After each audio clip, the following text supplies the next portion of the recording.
Assalamualaikum warahmatullahi wabarakatuh. Apa kabar teman-teman semua?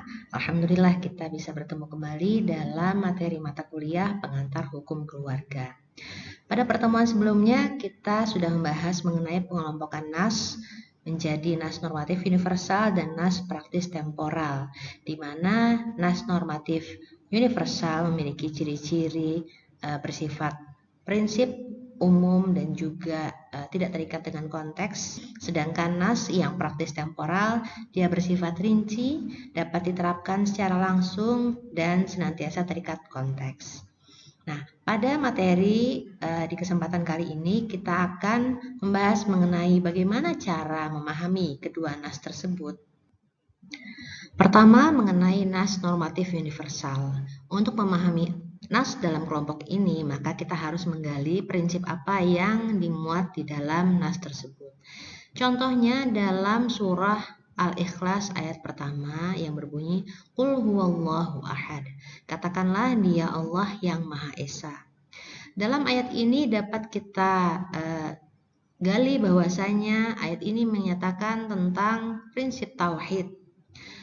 Dimanapun kita berada, di belahan negara manapun, pada zaman apapun, prinsip tauhid ini akan tetap sama, bahwasanya Allah adalah yang Maha Esa.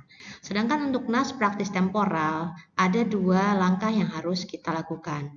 Pertama, kita gali dulu apa prinsip umum yang terdapat di dalam nas tersebut, dan yang kedua, baru kita coba gunakan prinsip umum tersebut ke dalam kasus khusus yang dihadapi di masa kini.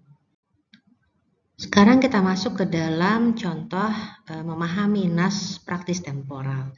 Yang saya contohkan adalah mengenai nas tentang penyaksian dan pengumuman perkawinan. Suruhan untuk menyaksikan sebuah perkawinan. Yang pertama adalah hadis Nabi, la nikaha illa bisyuhudin. Perkawinan harus dengan saksi-saksi. Dan yang kedua adalah hadis kullu nikahin lam yahdhuruhu arba'atun fahuwa saffahun khatibun wa waliyun wa syahidani. Perkawinan yang tidak dihadiri oleh 4 unsur ini maka tidak sah. Yang pertama adalah calon suami, yang kedua adalah wali, dan yang ketiga adalah 2 orang saksi. Kemudian ada suruhan untuk mengumumkan perkawinan. Yang pertama hadis Nabi, a'linun nikaha walau bidaffi. Umumkanlah perkawinan walaupun hanya dengan menggunakan gendang atau rebana. Yang kedua adalah hadis akhbirun nikaha wakhful khitbata. Umumkanlah pernikahan dan rahasiakanlah khitbah. Nah, nas tentang kedua hal ini memiliki nilai normatif yang dapat diambil. Apa itu?